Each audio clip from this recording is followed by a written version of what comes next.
yang dikasihi Tuhan, pagi hari ini kita bersyukur kepada Tuhan buat penyertaan Tuhan sepanjang tahun 2024. Kita ada hari ini semua karena anugerah Tuhan. Sebab itu, mari pagi hari kita bersama-sama datang kepada Tuhan, bersyukur untuk kebaikan penyertaan Tuhan yang selalu ada bersama dengan kita.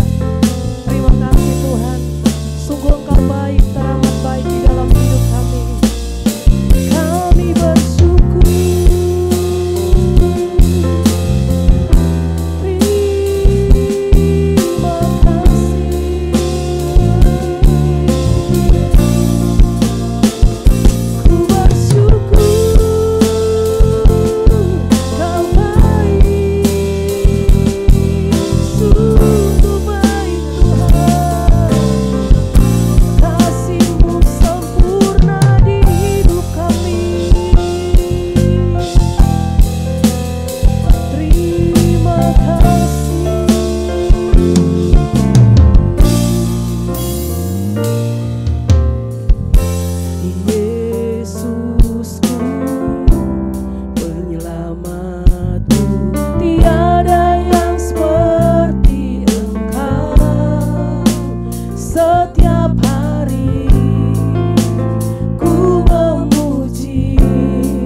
Keajaiban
bagi Raja kami, pencipta hidup kami. Segala pujian, segala hormat bagimu, kemuliaan hanya bagimu, Yesus. Kau layak, hanya Kau Yesus Tuhan yang layak dimuliakan.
kanan Tuhan ada bersama dengan kami, bersama dengan keluarga kami, bersama dengan pelayanan kami, bersama dengan pekerjaan kami. Sebab satu yang kami andalkan di dalam hidup kami, yaitu Tuhan yang tidak pernah terbatas, selalu menyertai kami. Allah Immanuel, Allah El Shaddai yang penuh kuasa, yang selalu memegang masa depan hidup kami. Terima kasih Tuhan, terima kasih Tuhan. Kami bersyukur untuk hari dan kesempatan yang Kau berikan bagi kami. Haleluya, haleluya, haleluya Tuhan. Kami mengucap syukur dan kami berterima kasih Tuhan atas segala kebaikan, kemurahan yang boleh kami terima. Bahkan penyertaan-Mu Tuhan buat setiap kami anak-anak-Mu Tuhan. Bila dari bulan-bulan yang lalu bahkan sampai pada pagi hari ini Tuhan, kami boleh ada di tempat ini, kami boleh ada di penghujung tahun, kami boleh menikmati akan segala penyertaan kasih dan anugerah-Mu Tuhan. Kami sungguh bersyukur dan kami berterima kasih Tuhan buat penyertaan-Mu, buat penyelenggaraan-Mu Tuhan, buat hidup setiap kami semuanya Tuhan. Terima kasih Tuhan, terima kasih kami boleh melalui tahun ini dengan berkat kasih anugerah-Mu Tuhan. Bila mana Tuhan kami akan melewati tahun yang baru, kami akan menjalani tahun yang akan datang Tuhan. Kiranya Tuhan Engkau Allah yang memberikan kami kekuatan, Engkau Allah yang menyertai kami. Dan kami yakin dan percaya Tuhan, berkat-Mu senantiasa ada buat setiap kami Tuhan. Dan kami berdoa Tuhan buat gereja kami Efrata Tuhan, yang akan melakukan ibadah tutup tahun Tuhan. Kiranya Tuhan ada berkat yang daripada Engkau, ada urapan yang daripada Tuhan, sehingga jalannya ibadah tutup tahun boleh berjalan dengan baik, dengan benar, dengan penuh urapan yang daripada Tuhan. Setiap kami anak-anak-Mu boleh datang dengan bersukacita, menikmati, merayakan akan penyertaan-Mu Tuhan. Terima kasih Tuhan, terima kasih Tuhan. Kami serahkan setiap kami semua yang ada di Efrata ini dalam tangan kasih anugerah-Mu Tuhan.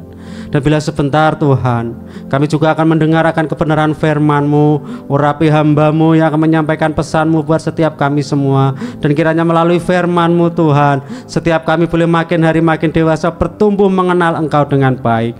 Hanya di dalam nama Tuhan Yesus kami serahkan doa kami ini. Haleluya, amin.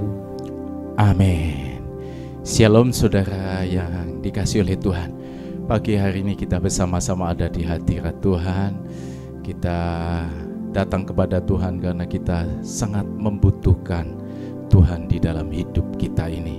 Sebab ketiadaan Tuhan di dalam hidup ini itu tanda bahwa kita akan mengalami banyak perkara yang justru membuat hidup kita makin menjadi lemah, makin di dalam ketakutan, kebimbangan, dan keletihan dalam hidup kita.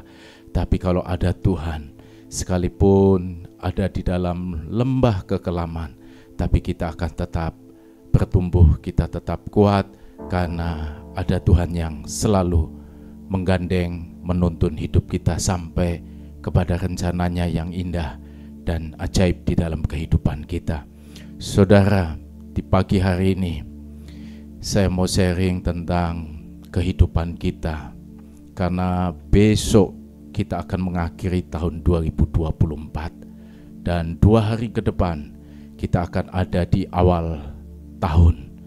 Tentunya sebelum kita menyelesaikan, mengakhiri tahun 2024 ini, mari kita akan akhiri tahun ini dengan sebuah sikap hidup yang justru membuat hidup kita ke depan akan jauh lebih baik, akan jauh lebih bersinar lagi. Itu sebabnya di akhir tahun ini, di pagi hari ini, di saat teduh pemberitaan pagi ini, ayo, ini saatnya untuk kita melihat hidup kita. Ini saatnya untuk kita mengevaluasi kehidupan kita, saudara. Karena evaluasi itu penting. Perenungan hidup itu sangat dibutuhkan. Karena ketika kita melihat hidup kita sendiri, kita mengevaluasi hidup kita, maka kita akan mengetahui kita ini sudah sampai di mana. Kita apakah ada di dalam kehidupan yang baik atau tidak. hanya sebuah perenungan, sebuah evaluasi yang membuat kita bisa menyadari dan bahkan bisa mengubah kehidupan kita untuk menjadi lebih kuat, lebih bertumbuh, dan lebih cinta kepada Tuhan. Ini saatnya untuk kita evaluasi diri. Salomo berkata, seperti air mencerminkan wajah, demikianlah hati manusia mencerminkan manusia itu sendiri. Jadi, saudara, air yang jernih itu bisa menjadi cermin buat kita yang ada di depannya. Kenapa? Karena air yang jernih itu bisa memantulkan, menjadi cermin buat kita, saudara. Tetapi hati manusia itu mencerminkan manusia itu sendiri. Jadi kondisi hati kita, ya, sikap hati kita itu mencerminkan bagaimana kehidupan kita. Pertanyaannya, perenungannya di tahun 2024 ini, apa saja yang sudah kita lakukan? Bagaimana sikap kita terhadap Tuhan? Bagaimana sikap hati kita terhadap persoalan, pergumulan yang ada di dalam hidup kita selama tahun 2024 ini? Oleh karena itu, ayo kita bercermin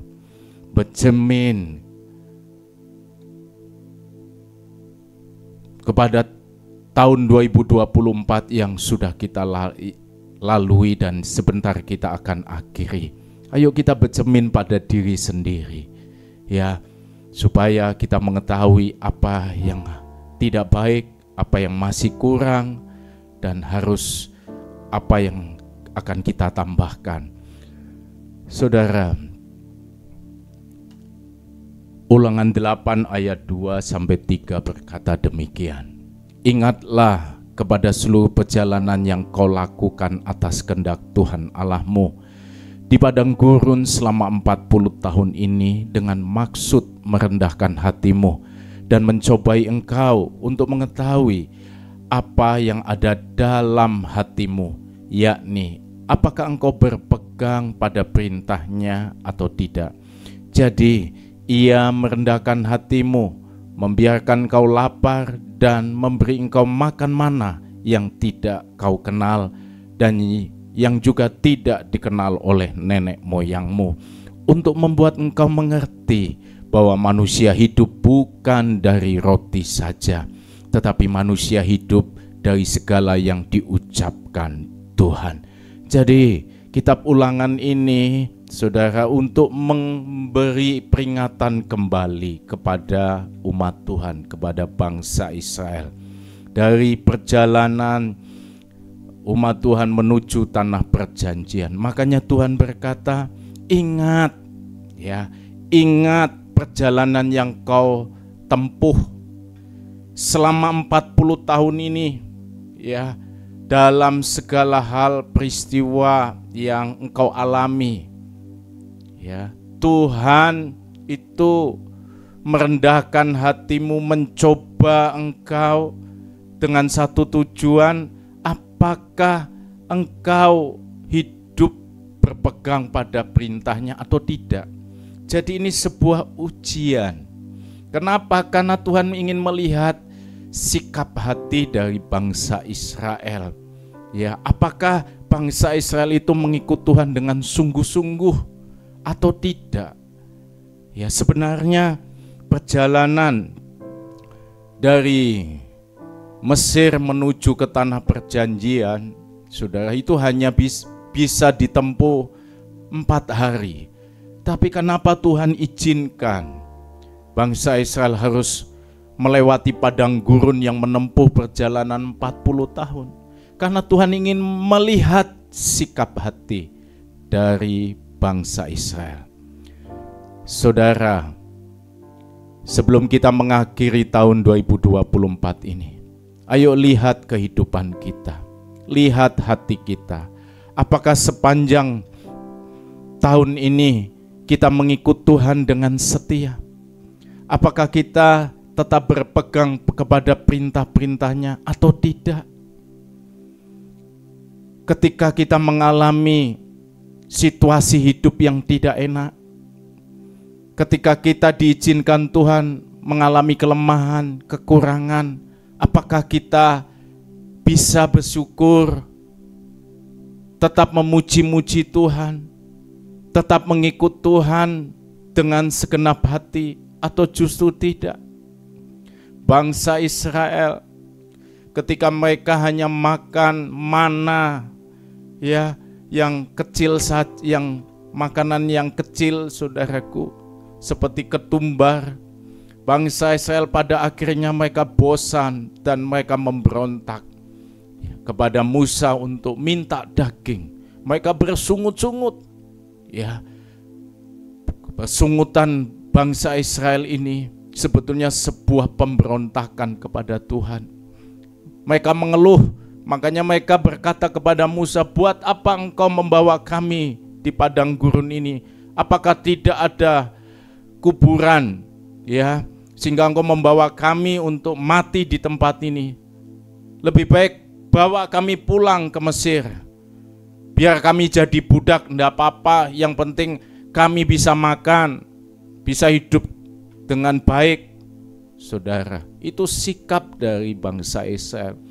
Ada pemberontakan kepada pimpinan Tuhan, tuntunan Tuhan di dalam hidupnya, sehingga mereka bersungut-sungut, mereka melawan Musa. Saudara, oleh karena itu, biarlah pagi hari ini Jemaat Efrata Community Church dan semua kita yang ada di ruang ini, saudara, ayo kita lihat hidup kita. Apakah selama 1 tahun ini kita mengikut Tuhan dengan setia? Tuhan berkata, iya, Tuhan merendahkan hatimu, Tuhan membiarkan kau lapar, ya, makanan yang tidak engkau kenal, yaitu mana, dengan satu tujuan supaya engkau sadar. Saudara, makanya pagi hari ini ayo kita sadar, kita mengerti bahwa kita butuh Tuhan, kita butuh firman Tuhan, ya, kita perlu mengikut Tuhan dengan setia.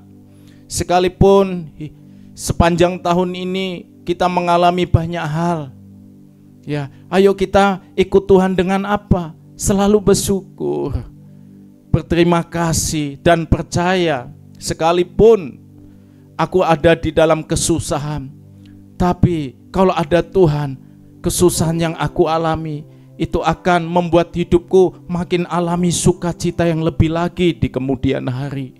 Sehingga kita tidak mengomel, kita tidak memberontak, tapi kita tetap bisa untuk percaya kepada Tuhan, menyenangkan hati Tuhan, dan memuji Tuhan. Bahkan kita tetap mengikut Tuhan dengan setia. Amin, saudara. Oleh karena itu, lihat kehidupanmu. Sudahkah kita mengikut Tuhan dengan setia sepanjang tahun ini? Kalau mungkin kita seringkali tegar tengkuk, ya, seringkali melepaskan kata-kata yang tidak baik kepada pemimpin, kepada Tuhan, ayo kita ubah, saudaraku. Karena kesetiaan itu penting. Hanya orang yang setia yang bisa melihat janji Tuhan itu indah. Hanya orang setia yang sampai pada tujuan. Kesetiaan itu menghadirkan berkat Tuhan, menghadirkan penyertaan dan anugerah di dalam hidup kita ini. Sebab itu, perenungan kita di akhir tahun ini, sudahkah kita mengikut Tuhan dengan setia? Kalau kita ikut Tuhan hanya setengah hati, ayo, ini menjadi sebuah perenungan buat kita.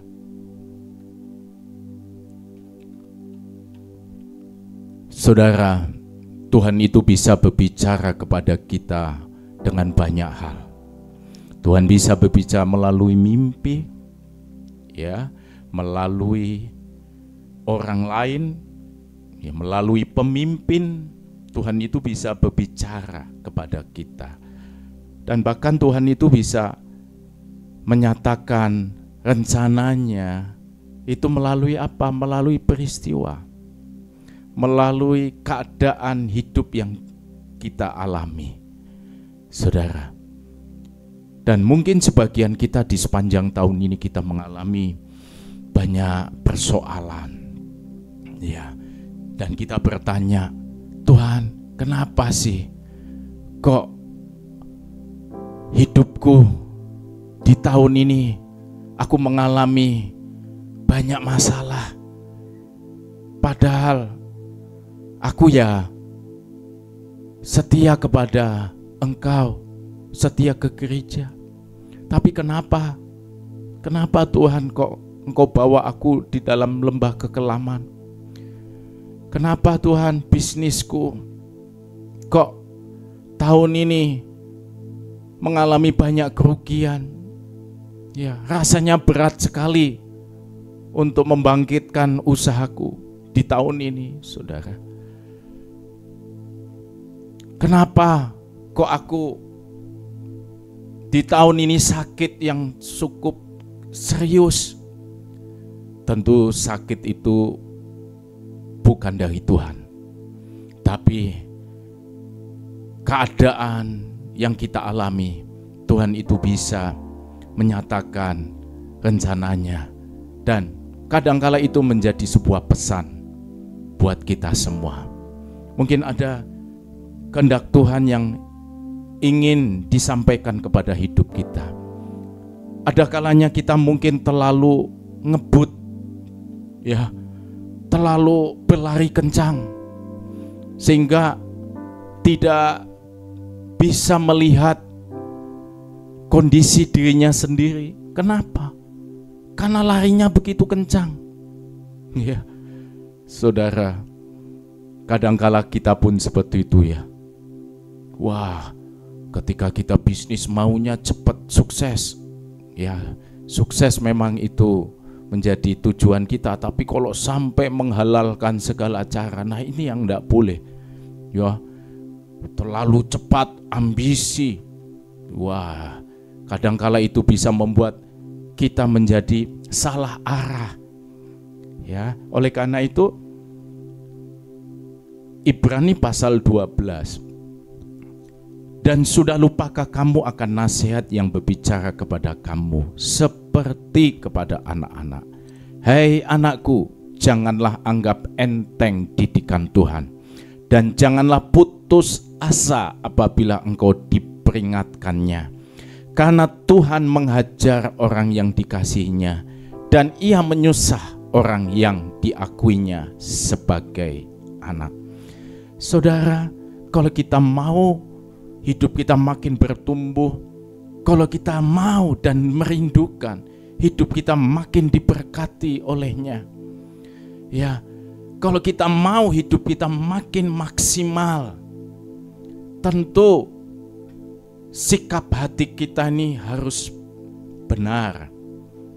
Kita harus tahu bahwa teguran, nasihat itu sangat penting, ya. Makanya kadangkala Tuhan itu menegur, ya, menegur kita.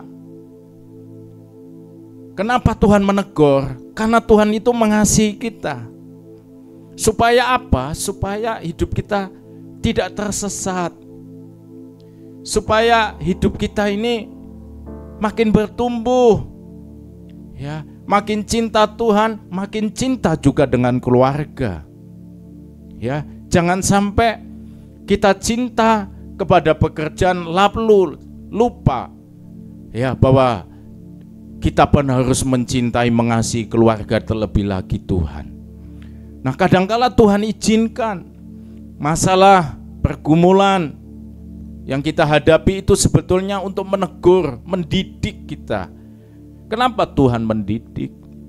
Supaya kita terdidik, supaya kita terpelajar, ya, agar ke depan hidup kita ini memiliki pengetahuan.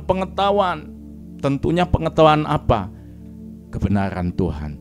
Bagaimana cara hidup yang berkenan? bagaimana cara berbisnis yang baik, mengembangkan usaha yang benar di hadapan Tuhan, saudara. Nah ini kalau kita alami sebuah teguran, itu karena Tuhan ingin memberkati hidup kita, memberkati usaha kita, ya. Oleh karena itu jangan kita nih anti dari teguran. Kenapa? Karena teguran itu sebetulnya sebuah sarana agar kita menjadi lebih baik, untuk kita makin bertumbuh, makin benar, makin berkenan kepada Tuhan. Ya, kenapa Tuhan menegur kita? Bukan karena Tuhan jahat, justru karena Tuhan itu sayang kepada kita. Kenapa? Kita ini anak. Ya, kalau anak tidak pernah ditegur, ya, pertanyaannya, apakah kita sudah menjadi orang tua yang baik? Ya, kalau anak tidak benar, tentu harus dididik dan diajar, ditegur, disiplin, saudara. Oleh karena itu pagi hari ini, saudara, kita mau upgrade hidup kita. Kita akan bertumbuh melalui teguran-teguran dan nasihat-nasihat yang kita terima dari Tuhan. Amin, saudara. Ya, di akhir tahun ini, ayo merenungkan hidup kita. Mungkin banyak hal yang kita alami, itu mungkin sebuah nasihat, sebuah teguran buat hidup kita, untuk kita makin berkenan. Saudara, 1 Petrus pasal 2 berkata demikian. Karena itu buanglah segala kejahatan, segala tipu muslihat, dan segala macam kemunafikan, kedengkian dan fitnah, dan jadilah sama seperti bayi yang baru lahir, yang selalu ingin akan air susu yang murni dan yang rohani, supaya olehnya kamu bertumbuh dan beroleh keselamatan, jika kamu benar-benar telah mengecap kebaikan Tuhan. Saudara, di akhir tahun ini, ayo kita mau buang sampah yang ada di dalam hidup kita. Mungkin sikap hati kita tidak baik, kita tidak setia, mungkin banyak kejahatan yang kita lakukan, cara bisnis yang tidak baik, yang mungkin kita merugikan banyak orang, menyakiti orang, menyakiti pasangan hidup, menyakiti keluarga, mengecewakan banyak orang. Ya, kita tidak setia sama Tuhan. Tapi pagi hari ini, ayo kita buang semuanya itu. Ya, dan jadilah sama seperti bayi yang baru lahir. Saudara, bayi yang baru lahir, ya, bayi itu membutuhkan air susu, ASI, saudara. Dan bayi itu belum bisa melakukan dosa. Ya, belum bisa. Karena masih bayi. Ya, keinginannya belum bertumbuh. Perasaan pikirannya juga belum berkembang. Makanya bayi ini tidak bisa melakukan kejahatan. Walaupun benih itu ada, ya, tapi belum bisa. Tidak bisa melakukan kejahatan yang tidak baik. Tapi bayi itu sangat membutuhkan, haus, ya, lapar, membutuhkan ASI, saudaraku. Ya, itu memang ciri dari seorang bayi. Menariknya, Tuhan ajak kita untuk sama seperti bayi yang baru lahir. Ayo kita buang segala kejahatan, ya, yang tidak baik dalam hidup kita. Mari kita ini selalu haus, ya, haus dan lapar akan kebenaran. Supaya apa, Saudara? Supaya kita di tahun depan itu menjadi pribadi yang makin kuat, ya, memiliki sebuah sudut pandang yang benar, memiliki semangat hidup yang baik dan juga benar. Saudara, kenapa?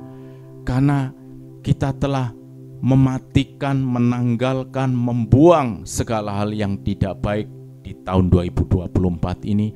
Dan di tahun baru 2025 ini kita akan menjalani tahun baru dengan sebuah semangat yang baru, dengan sebuah tujuan yang baru, dengan sikap hati yang juga diperbarui untuk menjadi lebih berkenan kepada Tuhan.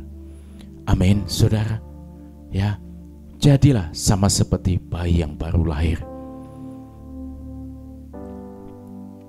Hosea pasal 6 ayat 3.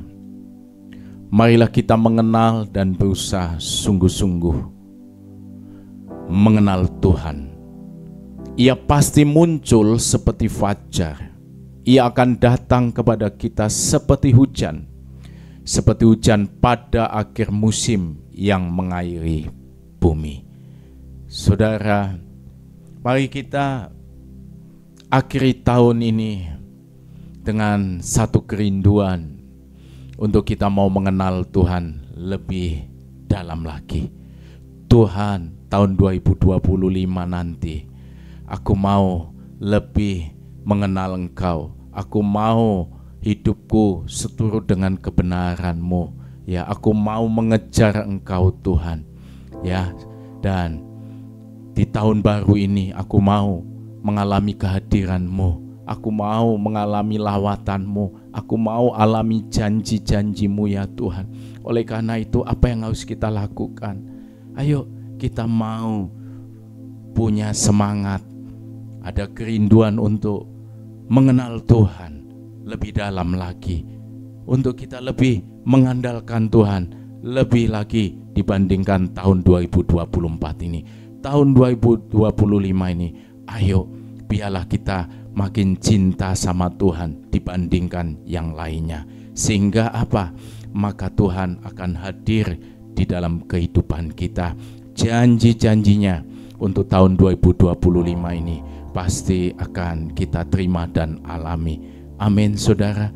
Kenapa? Karena kalau kita mencari Tuhan, kita ada kehausan, kelaparan untuk mengenal Tuhan, ya, maka Tuhan itu akan hadir, ya, seperti fajar, ya, di pagi hari. Wow, begitu indahnya ketika fajar itu merekah. Wah, kehangatan sinar pagi hari itu membuat sesuatu yang baik buat hidup kita.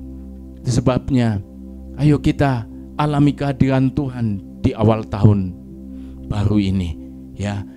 Biarlah kehadiran Tuhan itu seperti hujan pada akhir musim yang akan mengairi bumi, dan biarlah kasih setia Tuhan itu membuat hidup kita makin penuh sukacita di awal tahun depan ini. Tapi yang terpenting pagi hari ini, mari kita akhiri tahun 2024 ini dengan sebuah sikap hati yang pastinya membuat kita makin bertumbuh menjadi lebih baik lagi. Ayo saatnya kita lihat hidup ini, sikap hati kita, perbuatan kita lihat kembali, dan ayo kita ubah kalau itu tidak baik. Amin, saudaraku. Ada satu pujian yang sangat indah. Ini pujian lama, tapi biarlah pujian ini membawa kita untuk makin berkenan di hadapan Tuhan. Dan ini menjadi sebuah kerinduan kita untuk kita memasuki awal tahun baru, tahun 2025 ini. Terima kasih Tuhan.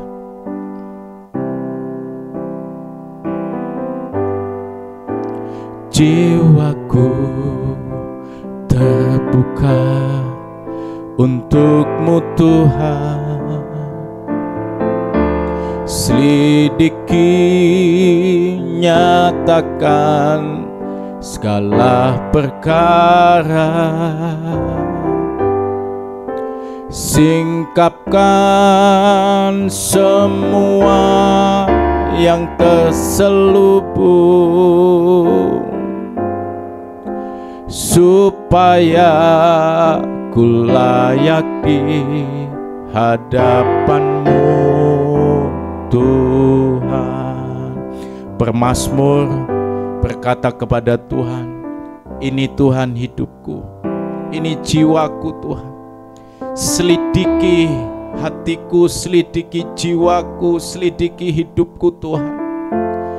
Dan nyatakan segala hal, segala perkara yang selama ini aku tidak berkenan kepadamu.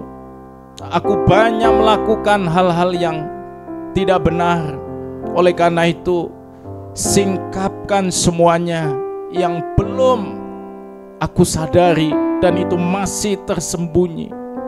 Singkapkan Tuhan. Nyatakan supaya aku makin berkenan di hadapan. Pagi hari ini, biarlah pujian ini pun akan menggugah hidup kita supaya kita makin berkenan di tahun 2025 nanti. Jiwaku terbuka Tuhan. Jiwaku terbuka untuk-Mu Tuhan. Selidiki, nyatakan segala perkara, singkapkan semua yang terselubung, supaya ku layak di hadapan-Mu Tuhan. Saya menyerahkan kepada Bapak Gembala. Mari kita datang pada Tuhan. Bapa, terima kasih di akhir tahun ini kami masih boleh menyembah, mendengar firman-Mu, dan kiranya kami dipersiapkan lebih baik untuk tahun depan. Kami mengevaluasi diri kami melihat segalanya, dan tahun depan akan lebih baik, lebih indah dari sebelumnya. Memberkati akhir tahun ini, bahkan sepanjang minggu ini, kiranya kami hidup semakin indah, memulai tahun yang baru nanti bersama Tuhan. Memberkati semua tim yang sudah melayani hari ini, Tuhan perhitungkan dan berkati semuanya. Khususnya hamba-Mu Bapak Pendeta Victor, Tuhan pakai makin dahsyat dan jadi berkat. Kami masuki hari ini, bahkan minggu ini, dengan sukacita. Saudaraku, terimalah berkat dari Allah Bapa, cinta kasih Tuhan Yesus Kristus, dan persekutuan dengan Roh Kudus menyertai senantiasa sekarang sampai selama-lamanya. Doa Bapa kami yang di sorga, dikuduskanlah nama-Mu, datanglah kerajaan-Mu, jadilah kehendak-Mu di bumi seperti di sorga. Berikanlah kami pada hari ini makanan kami yang secukupnya, dan ampunilah kami akan kesalahan kami, seperti kami juga mengampuni orang yang bersalah kepada kami. Dan janganlah membawa kami ke dalam pencobaan, tetapi lepaskanlah kami daripada yang jahat, karena Engkau-lah yang punya kerajaan dan kuasa dan kemuliaan sampai selama-lamanya. Amin. Selamat pagi, Tuhan memberkati.